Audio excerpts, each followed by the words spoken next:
কি গো, খেতে দাও, খুব খিদে লেগে গেছে। হ্যাঁ হ্যাঁ, বসো বসো, দিচ্ছি। আজ কি রান্না হয়েছে?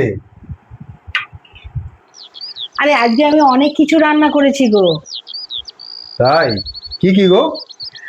শোনো, প্রথমে করেছি সজনে পাতা দিয়ে শাক, তারপরে করেছি সজনে ফুলের বড়া, সজনে ডাঁটা দিয়ে চচ্চড়ি করেছি, তারপরে সজনে ডাঁটা দিয়ে মাছের ঝোল করেছি। বাহ বাহ, বেশ বেশ। তা কাণ্ডটাকে ছাড়লে কেন? ইউটিউব দেখে একটা রেসিপি করে দিতে কাণ্ডের। আরে যা, কাণ্ডটাই যদি রান্না করে ফেলি তাহলে সামনের বছর ডাঁটা পাবো কোথায়? ও, তাও তো বটে। তা এক কাজ করতে পারতে, ওই কাণ্ডতে যে শুয়োপোকাগুলো হয়, ওইটা দিয়ে একটা রেসিপি করে দিতে ইউটিউব দেখে। কি যে বলো না তুমি!